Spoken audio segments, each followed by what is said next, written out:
Hello and welcome in our YouTube channel Metallurgical Facts. So this video series is basically for HAL Management Training Exam MT 2021 and we are doing only metallurgical engineering question practice for this HAL Management Training Exam.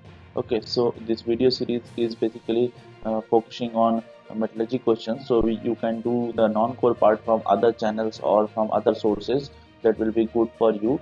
Okay, and suppose if you are facing any problem in those, you may directly ask on our Instagram page. We are always ready to help you. Okay, so this is part 3 of this video series, and before this we already given two parts in this video series. Try to go through those parts in HL management training exam playlist and watch all those videos are very beneficial for metallurgy questions, for metallurgical engineering question practice. Okay, so now we will start. So the first question of this video is: a steel rod was subjected to a fluctuating stress cycle that varied between maximum of 400 MPa in tension to minimum of 300 MPa in compression. Okay, so what is the stress amplitude in megapascal? So we will see this. What is this stress amplitude? Before this, we will see what other concepts we can learn from this question. Okay, so this question basically comes from the fatigue cycle. Okay, so suppose if we are drawing a curve between the stress, that is sigma, and the cycles, so we will get a fluctuating stress like this. Okay, so a fluctuating stress is basically a combination of mean stress, you can say, or mean stress is also known as steady stress, and the alternative or variable stress. Okay, so this is known as fluctuating stress. Okay, so what I told, this fluctuating stress is basically composed of mean plus alternative stress, alternating stress. Okay, so now suppose if we are trying to draw a curve between this sigma, that is stress, and between this cycle. Okay, so we will get curve like that, and in this curve we will be given sigma max value and sigma minimum value, and we can find many things from this curve itself. Okay, so first thing we can find from this curve is stress range. Okay, so you should remember these things. You can write these formulas also, I have shared on Telegram channel. Okay, so this stress range is basically sigma max minus sigma min. Okay, so whatever the sigma maximum value, we will subtract this from this sigma minimum. Okay, so we will get the stress range. So this stress range is basically this value. Okay, so this is the range between the maximum, and this is the maximum and the minimum. Okay, and the next thing we can calculate through this diagram is stress amplitude. Okay, so stress amplitude, how we can represent this stress amplitude, that is sigma a, and stress range sigma r. Okay, so sigma a is equals to basically stress amplitude we can calculate by sigma r by 2. Okay, so here we can say that sigma max minus sigma min by 2 is stress amplitude. Okay, so the third formula in this series is mean stress. Okay, so how we can calculate mean of anything by taking the average. Okay, so how we can take average? Sigma max plus sigma min by 2. Okay, so this is mean stress, that is sigma m is equal to sigma max plus sigma min by 2. Okay, so next thing we can learn from this question is stress ratio. Okay, so you can write down this formula is very important for fatigue type of questions. Okay, stress ratio, how we can calculate? Stress ratio we can calculate by sigma min by sigma max. Okay, the next and last thing is amplitude ratio. So this is stress amplitude. Now we will see the amplitude ratio. Amplitude ratio, how we can calculate amplitude ratio, that is a is equals to basically sigma a by sigma m.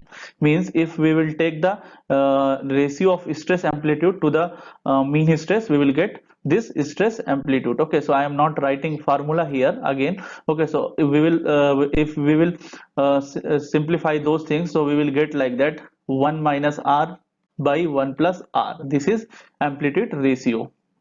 Okay, so for this question, in this question they are asking that a steel rod was subjected to a fluctuating stress cycle that varied between maximum of 400 MPa in tension. Okay, so sigma max value is 400 MPa.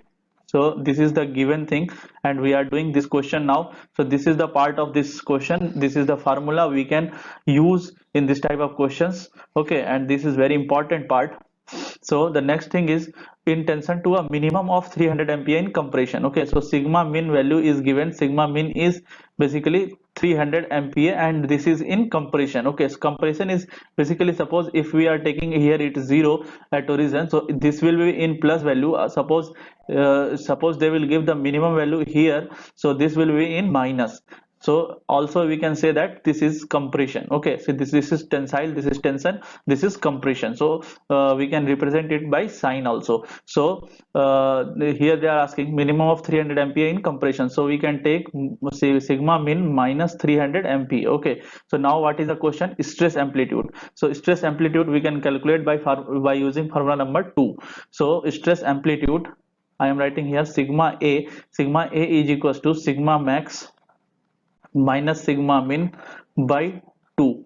Okay, so sigma max value is 400 and sigma min is minus 300. So this we can add and we can get the answer from here. So that answer will be 350 MPa. Okay, so stress amplitude in this question we can find like that, and the answer will be 350 MPa. Okay, so the correct answer is 350. So the next question is, in the parabolic rate of oxidation, the oxide thickness in parabolic rate oxidation. So there are three laws: parabolic, linear, and logarithm. We will see in a few of the videos in which we will do the filling Whitworth ratio in corrosion and oxidation process.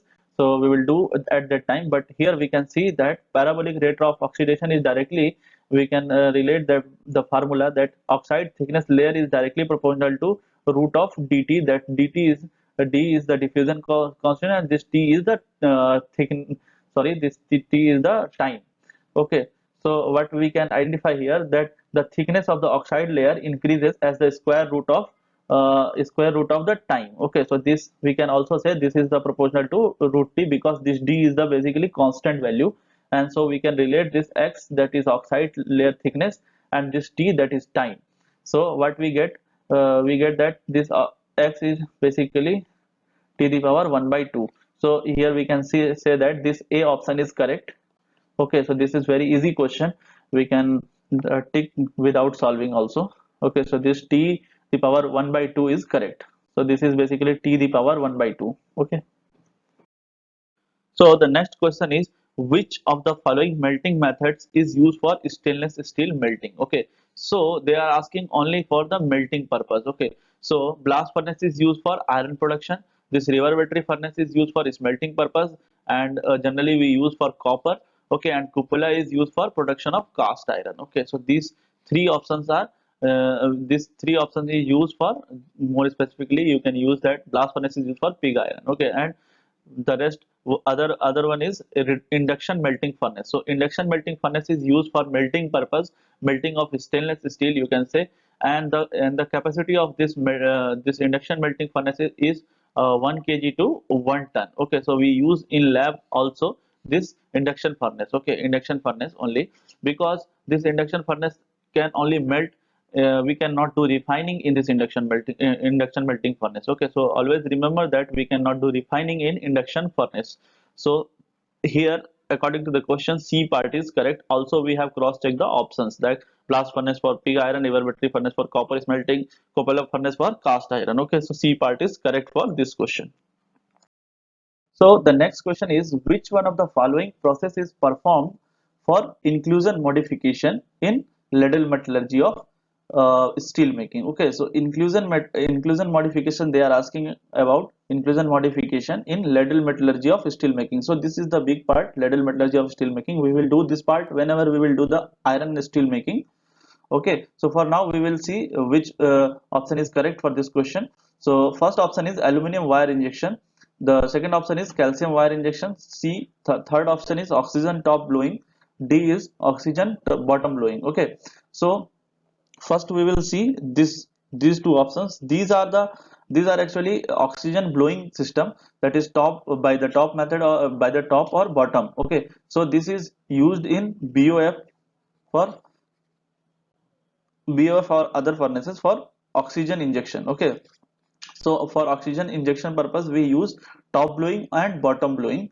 Okay, so this is basically is the part of refining, in the part of refining. Okay, refining of steel.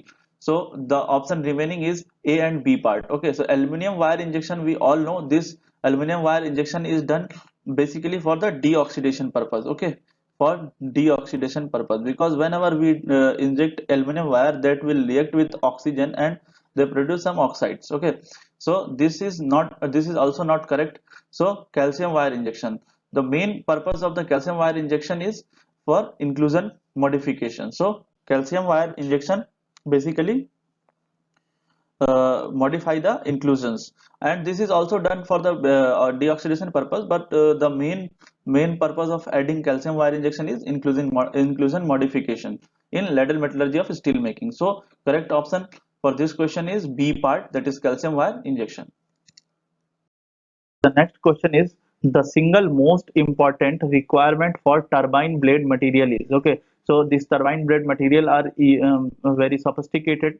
Okay, so for this turbine blade material, one thing is important, that is creep. Okay, so this is creep is at time temperature deformation. Okay, so the turbine blade must be creep resistance material. Okay, creep resistant material, because this during the service process, creep can result in seizing of the blades with the turbine casing. Okay, so that is the problem during the turbine blade service condition. Okay, that's why we are using we most of the time use titanium, or we can say that super alloys are also used for this purpose. Okay, so here in this question we can say that the single most important requirement of turbine blade material is creep resistance. So C part is correct for this question.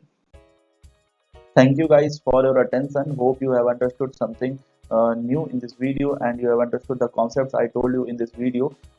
We will come with some more videos in this video series. Try to do the practice of metallurgical questions with this practice series, and try to share these videos with your friends so that they may also practice the questions for the HAL management training exam. Thank you.